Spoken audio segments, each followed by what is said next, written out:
So good morning everyone. So this is our first class with you guys. So let's start the session today. So now in your medical science, everything will start with a definition. So as we're talking of stress management, what do you understand by stress? Any idea?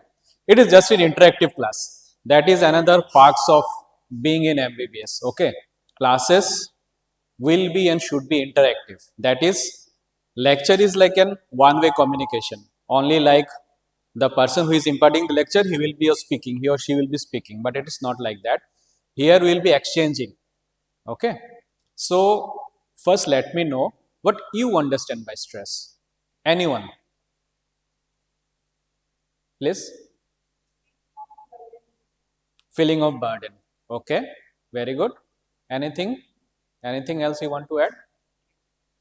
Feeling of pressure. Okay. Pressure in where? Working stress. Okay. Then frustration. Very good. Contribute. Come on. Pressure in mental health. Okay.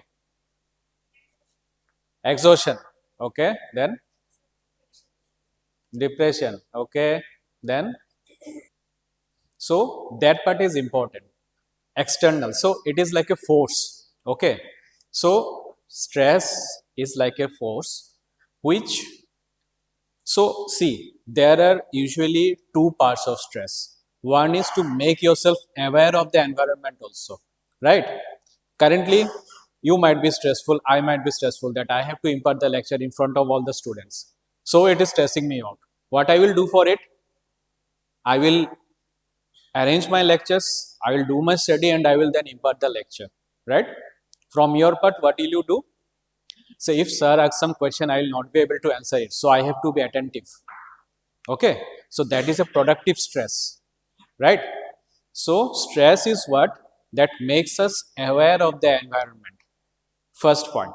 But what if we are hyper vigilant? Hyper vigilant means, say, I am so much again stressed out that I am not able to concentrate. Okay. I am always preoccupied with the thing that when I will be entering the lecture class, I might be under the scrutiny of my lecturer. Okay. And for that, I am not able to concentrate of what my teacher is saying to me. Okay. So that is an unproductive stress which makes you hyper vigilant. Okay. So stress in pathological term, see, again, here comes pathological term. Why is that? Because one is physiological part, that part which makes you productive. But if it becomes overtly stressful, then what happens? It becomes pathological. Physiological is our normal body function. Say, how many systems are there in our body? Grossly, for example, cardiovascular system, respiratory system, central nervous system, right? So knowing the normal functioning of the systems are physiological. Okay. When some diseases occur, okay, say someone is suffering from hypertension, that is raised blood pressure, it becomes pathological. So our cardiovascular system is not functioning as the way it should function. So that becomes pathological. So similarly, in stress, the physiological part will make you productive, the pathological part will make you unproductive. Okay, and it will disrupt the equilibrium. Okay, you understand what is equilibrium?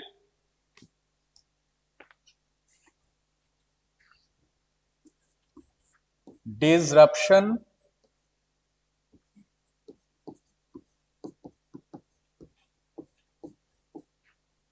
of equilibrium. Now, what do you understand by equilibrium? It's a simple literary term only. Say the chair. Okay, I have put the chair, the two legs here and the two legs outside. Will the chair stay or it will fall out? It will fall out. Why it should fall out? Because gravity is pulling it, right? So if the chair is not being stand on a flat surface, it will fall out. So this is equilibrium. The chair is standing here because it had its weight equally distributed on all the four limbs. Okay. Similarly, when this equilibrium of our mind also gets disrupted, we get stressful. Right? Now, understanding this stress,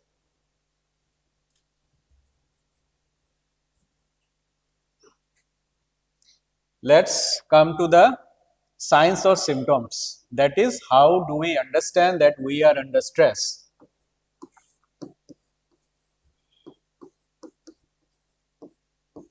Now, while in clinical subject, we will be frequently coming through these two terminologies, signs and symptoms. What do you understand by signs? What do you understand by symptoms? Anything?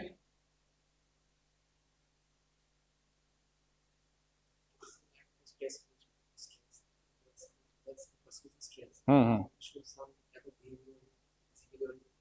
Hmm. Stress, okay. No. What do you particularly understand by signs and symptoms? What is the difference between signs and symptoms? Is it the same? Okay. So, when I am facing the troubles, my problems are symptoms. Okay. When I went to a doctor and the doctor is eliciting the problems in terms of medical terminologies, that is signs. Okay. You got it? Coming to the clinical part, say for example, I am having pain in my leg. Okay. I will be just complaining of pain. I will not be able to do that work or this one. So I went to and say orthopedician. Okay. Now he elicited some pressure point, some tenderness. Not everywhere I am experiencing the pain. When my say limb is rotating outside, then I am experiencing the pain. Not while inwards or not in this position. This is sign. Most of the time the signs have some names also. Okay. So, as you have said that we will be experiencing some problems while in stress, right? So, usually what the patient says will be symptoms. What we will elicit, it will be signs. Okay. Now, what will the patient say? How will you understand that you are undergoing stress? So, already you have said something that you will be feeling frustrated, you will be feeling depressed, you will be feeling anxious, you will be feeling pressure. Huh?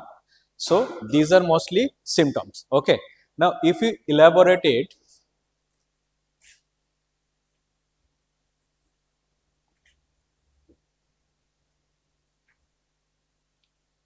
you know what? There is another thing that I would like to address, that is the stigma towards mental health. Like sometimes I am feeling the stress, but I don't want to admit it that I am stressed out. I am feeling depressed, but I am not admitting it that I am depressed. Why? Because by admitting so, it will make me a weak person. That is the common notion. Okay. Now, one thing is that stress may occur to anyone, mental health disturbances may occur to anyone. Okay. Any problems in mental health does not signify that the person is weak mentally. That is a very wrong terminology and we call it pejorative also. That is, it should not be said like that. Okay. Say, for example, someone is leading very healthy life. Okay. He is waking up at 5 o'clock, he is going for a walk, then gym, then healthy breakfast, and every timings are like very much well adjusted. He goes to sleep accordingly and all. Do you think the person will never contract any viral fever also? He might. Okay. So, does having a fever make him a weak person physically? No. Right? Do you think the person with progression of age may not contract diabetes or hypertension? He might, but that doesn't make that his lifestyle was unhealthy. Despite leading a healthy lifestyle also, a person may get sick, right? Say someone is having a family history of diabetes. As you know, if both the parents say are diabetic, there is like around 40% chance that the offspring may also contract diabetes. So that becomes a familial risk also.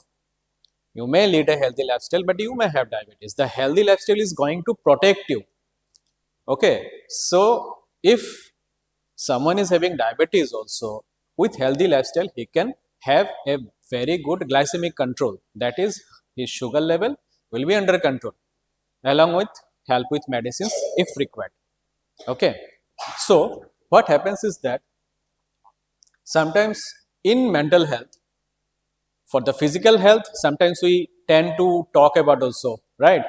You will be listening to gossip that, oh, I was not well, I am having this problem, I went to Chennai Apollo to get myself treated and all. People will not be feeling ashamed, but people rather share it about their problems and illnesses, which made them a bit, it works as a catharsis also, that it is like an blurting out, right?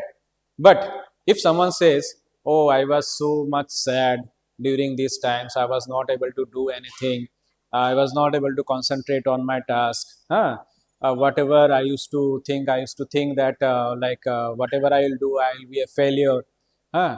We tend not to speak these things that makes us that the person might be mentally weak. Okay. So what happens is that this stigma causes conversion of some of the mental symptoms to physical symptoms. Okay. Sometimes what happens is that there are some unspecified symptoms which appears that the person may have problem in his heart, may problem in his stomach, may problem elsewhere.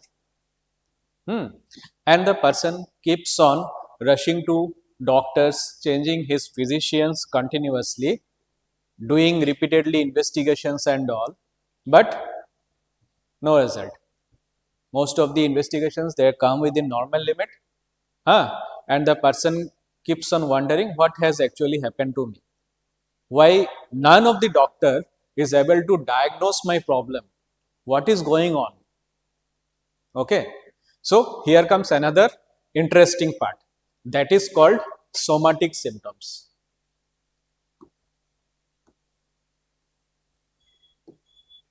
Somatic symptoms.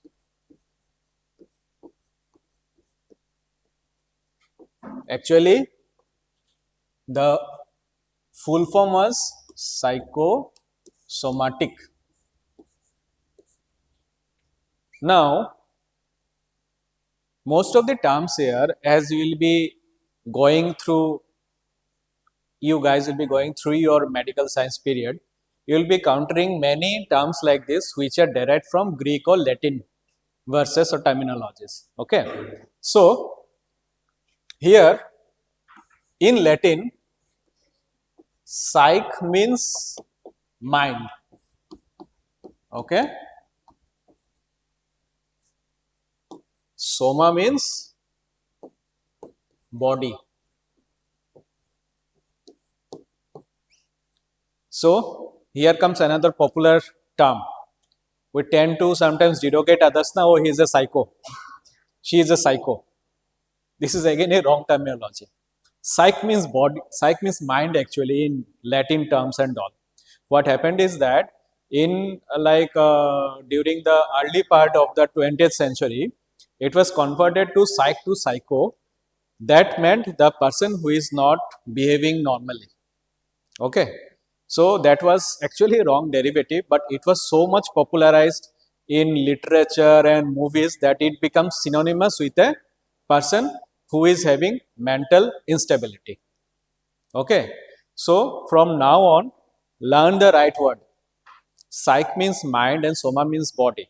So here again the equilibrium comes. When the mind and body is in equilibrium, we will be mentally fit, physically fit. When the equilibrium disturbs, if the equilibrium of mind also disturbs, we may have some bodily complaints. Okay, some physical symptoms. Now what may be those?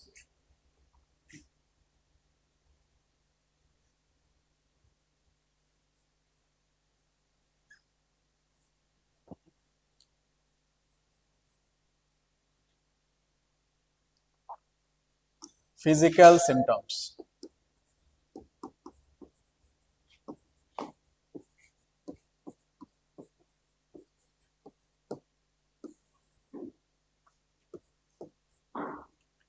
We tend to feel tired, more tired than usual. Okay, so it is known as easy fatigability. Say someone is able to jog around 5 kilometers a day. Now he is not even able to walk around 500 meters a day.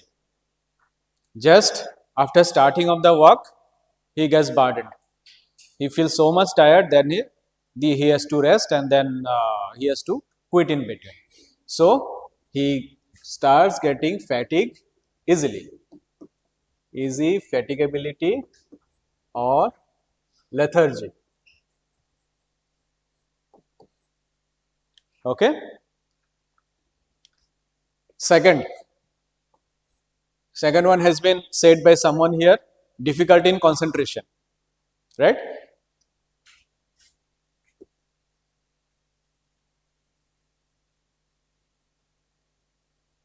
Decreased concentration or concentrating ability.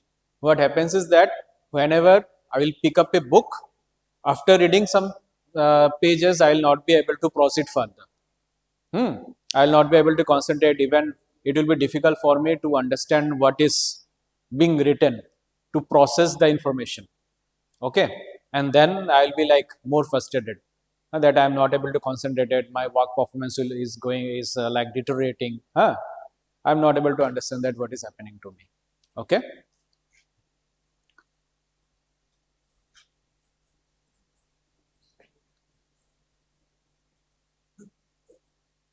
Decrease in sleep, both in quality and quantity.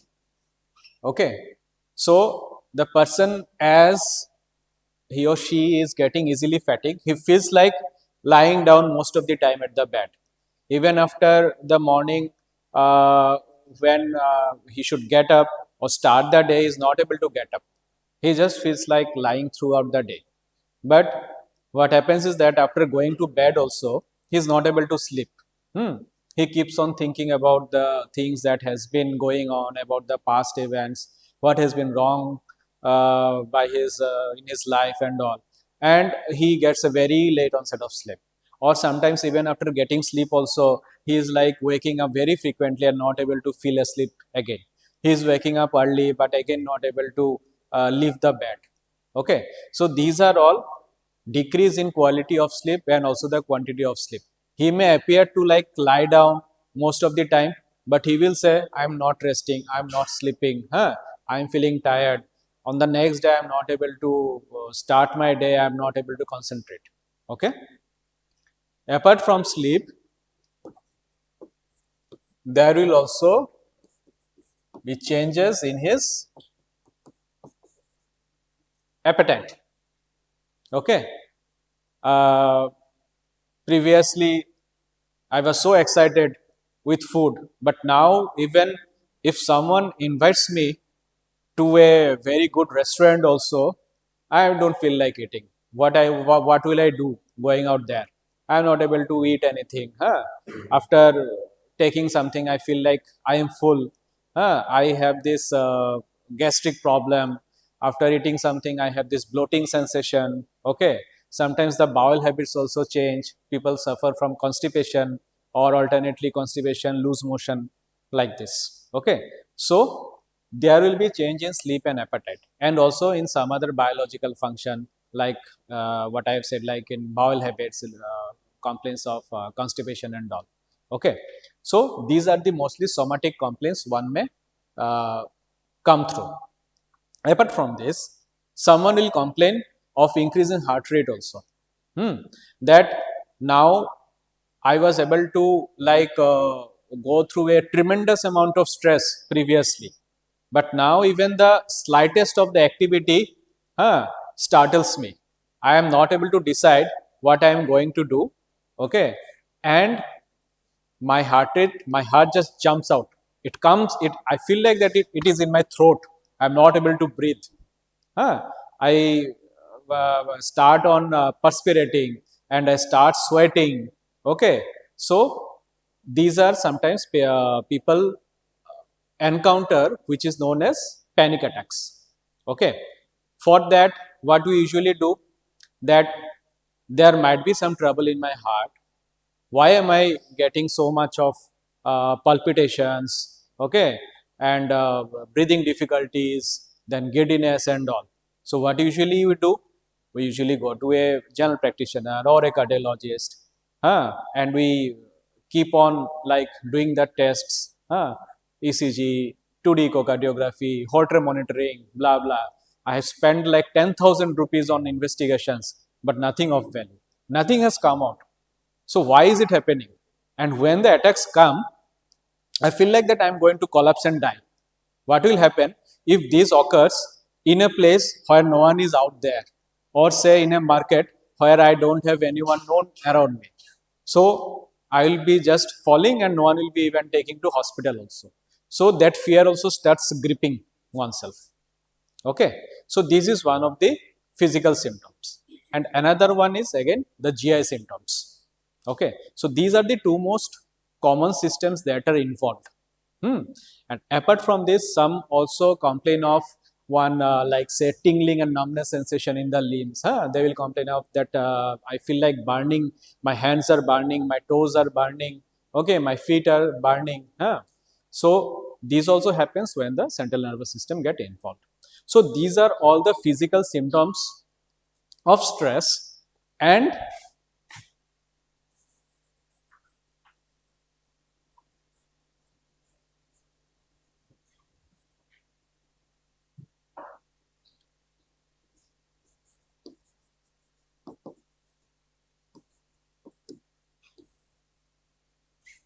now the mental symptoms of stress. So mental symptoms of stress, it is rather quite easier to detect actually.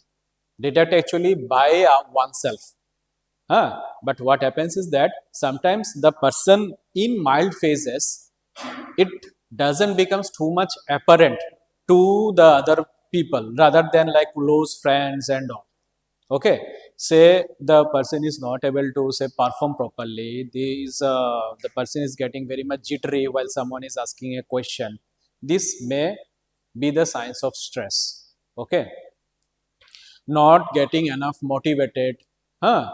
uh, every means every work feels like a burden, that this is not going to help me out. Okay, uh, again I will not be able to perform, this may be a failure. Okay, so this stress occurs for various reasons, as you have said. For example, you might have all gone through this stress while preparing for NEET, right? What if I am not able to crack NEET? What if I flunked out? What if I don't get a proper college? So sometimes this stress level is so high that it impairs our concentrating ability again, and to solve the problems that are on hand, rather than we keep on thinking about the stress. So when we don't act upon it and keep on thinking about it, it becomes stressful. Then we should recognize, and then we should like seek for help, right?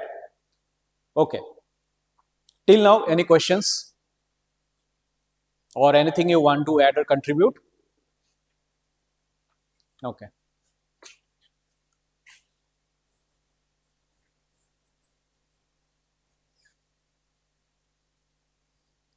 now we have covered about the reasons for stress, right? So in reason also, like one more thing I would like to add, the reason may be like quite acute and big. Like it may be like immediate reason, say someone has lost some loved one, or someone has failed in the exam, some disappointment in some relationship. These are all like acute problems. There may be some chronic problems also. For example, as you have said, work-life stress. If the workplace is toxic, if the workplace is very much demanding, that I am not able to put my things straight, I am not able to like live a healthy lifestyle, that whenever I try to relax, the work comes in between and it bugs me. Okay, this may become a chronic problem.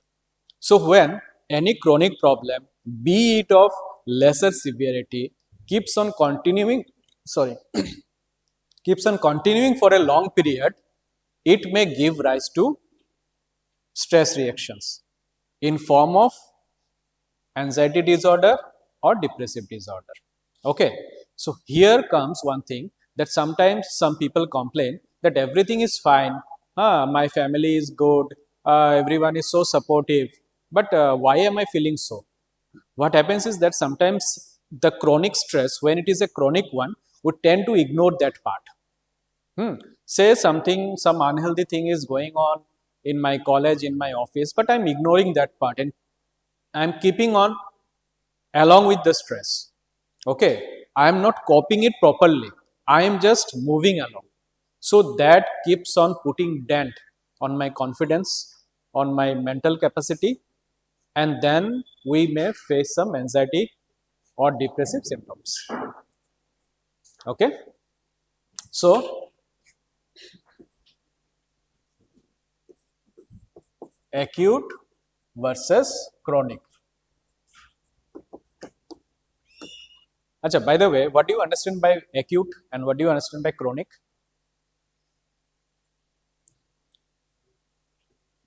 Please be louder. For a very long time, and acute is very short term, right? So acute is like, it may be it is not illness, it may be like causes also. Acute means that it has occurred immediately and the immediate effect, that what we see. Chronic is like it is going for a long time and the effects are also like sometimes slow to appear, but it keeps on lasting.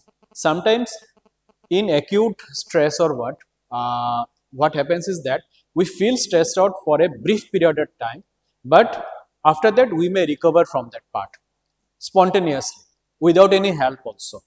Okay, so that is like the coping ways that usually we cope with the stress and which goes out. But when it is like not going away and we are experiencing the symptoms that we have discussed till now, it becomes a chronic problem then. And in between the chronic also, we may feel sudden exacerbation. Say, I am staying anxious, fine, but suddenly I am getting very much at edge, I am getting very jittery, I am having palpitations, I am not able to speak. This is like an acute state then. Okay, so it may, then we call it acute on chronic. Okay, now we have come through stress.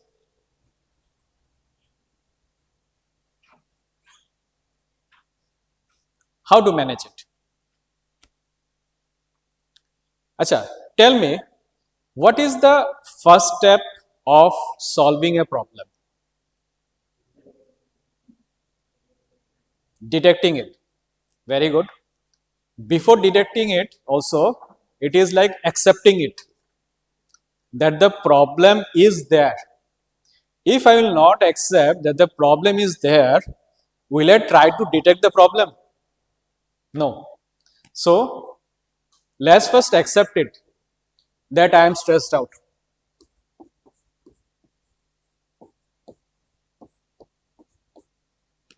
Okay, and always, always in your difficult times also, reach out to your friends, to your family members, to your teachers, whom we can consult about the problems.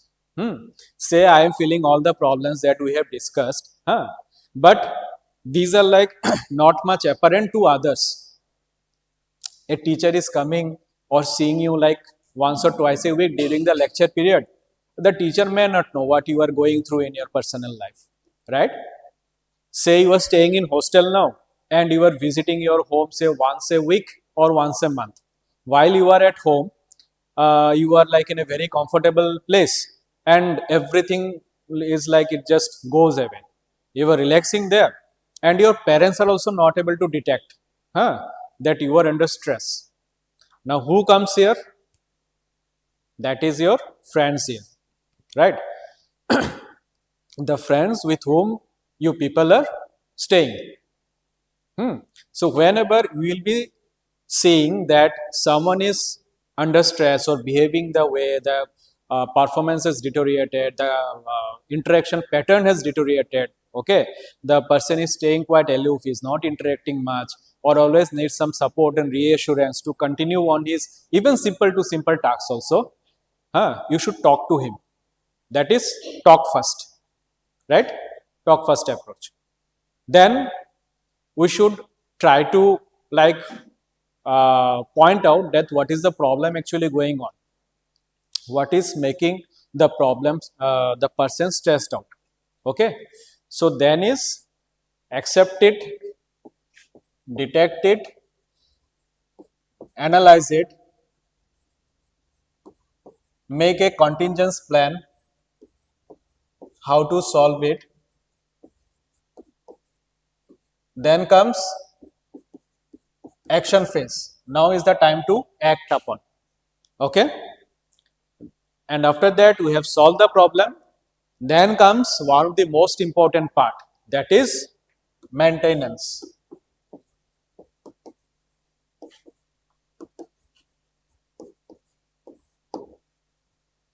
Okay, so these are the few steps how we can deal with any stress. Now, every usually, what is the beauty of psychiatry? Here, every person is treated individually. Every person is treated here subjectively. Say someone is suffering from fever. You will go to a doctor. He will be prescribed paracetamol, antibiotics, and so on. Right? Okay. In psychiatry also, we psychiatrists do prescribe medicines, but it is always the first counseling part, the history taking part, the talking part. Now in every other subject, like you go to the doctor, you'll be given a list of investigations, treatment, and then it is over. It has become a evidence based medicine, right? Like we follow what is being like detected, and then we treat the patient accordingly. But here we have to listen to the patient, we have to give time to the patient. Usually in other specialty it takes just 5 or 10 minutes to see a patient for the first time. In psychiatry it may need 30 minutes to 1 hour also for the first patient. Okay, because we need to understand the person's perspective subjectively. Stress may be different for me, it may be different for you, it may be different for you, it may be different for everyone. So we need to define it first. Okay, so after hearing we usually give some plans, that what should be done. If it is like a behavioral issue, we address the behavioral issue. If it is a lifestyle issue, for example, one is leading a very poor lifestyle, poor unhealthy lifestyle choices, for example, like waking up late, taking uh, this one taking unhealthy foods, this then indulging oneself to frequent drinks or other use of substance and all. So we go for the change of lifestyle choices also. Okay. Now another thing here I would like to discuss. What happens is that when it's stressed out, rather than solving it out in a proper way, rather than increasing our or make better coping mechanisms, we tend to adopt some maladaptive form of treatment by ourselves. What happens? I am stressed out, let's smoke something. I am stressed out, let's have a drink, and the stress will go away. Okay, so this is one of the most concerning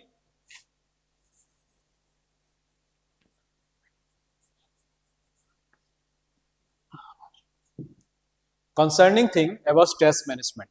When we try to self-medicate ourselves. Self-medicate means we have not gone to a specialist to ask for a help or not have gone to anyone.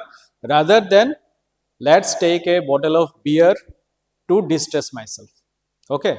So this is known as maladaptive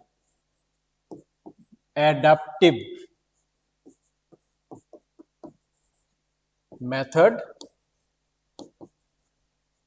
of coping. Okay. So in maladaptive, the first usually we keep on top of the list is substance abuse. Okay. Now, as you guys are again on the transitional phase in your life from school to college, there has been many changes. So, there are sometimes we tend to experience some emotional changes or emotional problems also. Sometimes some difficult emotion that is even difficult to understand, let alone process it. I need to understand the emotion first, then I need to process it, and then I need to act accordingly. If there is fault in even understanding, processing, and this one and acting upon it, what will happen? The person may act bizarrely or may act again in a maladaptive way. The person may start remaining irritable. There may be like frequent mood fluctuations. Okay, may get suddenly very much angry, may get violent, may get aggressive, like this. Okay, so these are the things that needs to be done. Okay, acha, time is running out, so I am just in short how to prevent stress. So to prevent, first of all, you should check upon the lifestyle choices, that are we leading a healthy lifestyle or not. Okay, number one, lifestyle modifications.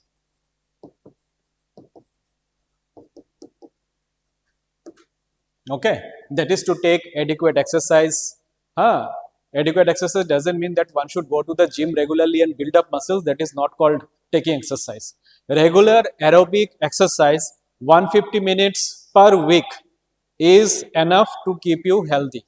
That is according to American Society of Cardiology. Okay. Here comes sleep hygiene also.